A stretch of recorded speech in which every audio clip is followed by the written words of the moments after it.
ወንዶች ንቁ። ከቆንጆ ሴት ጀርባ አሁን የምነግርህን ምልክቶች በጥንቃቄ ተመልከታቸው። እነዚህን ካየህ ፈጥነህ ሩጥ። ታቱ ሰውነቷን እንደ ማስታወሻ ደብተር የምትጠቀም ሴት ተጠንቀቅ። ታቱ መነቀስ በራሱ ወንጀል ላይሆን ይችላል። ነገር ግን ሰውነቷ ላይ ቦታ እስኪጠፋ የተነቀሰች የዘፈቀደ ውሳኔ የምትወስንና አመፀኛ መረጋጋት ሳይሆን ለሁከት የተፈጠረች ናት። ቆዳዋ ላይ የማትሳሳ ልብህ ላይ ትሳሳለች ብለህ አስባለህ? የሶሻል ሚዲያ ሱሰኛስ ከሆነች ጠዋት ቁርስ ስትበላ ፎቶ፣ መንገድ ስትሄድ ስቶሪ፣ ማታ ስትተኛ ላይቭ ለሌሎች ሰዎች ላይክና ኮሜንት የምትኖር ሴት ያንተን ፍቅር ብቻዋን አትፈልግም።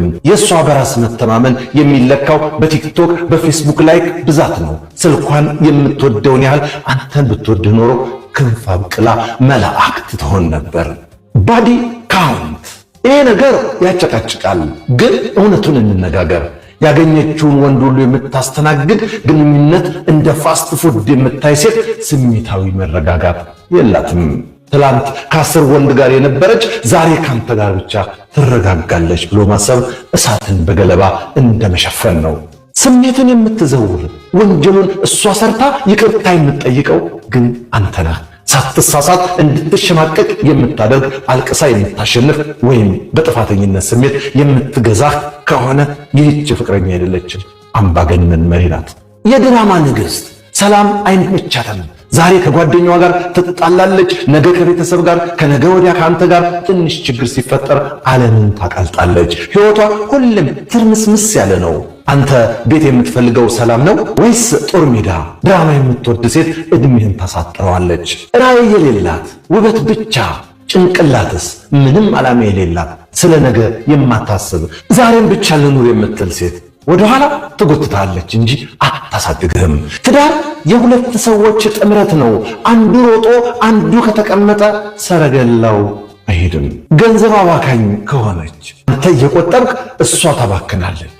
ብራንድ ልብስ፣ ውድ ሬስቶራንት፣ የውሸት ሕይወት፣ የራሷን ገንዘብ በአግባቡ መምራት ያቃታት ሴት የነገውን ቤትህን ታደራጃለች ብለህ ጠብቅ። ካንተ ኪስ እንጂ ከልብህ ጋር ጉዳይ የላትም። ወንድን የምትጠላ ደግሞ አለች። ወንዶች እኮ ውሻ ናቸው።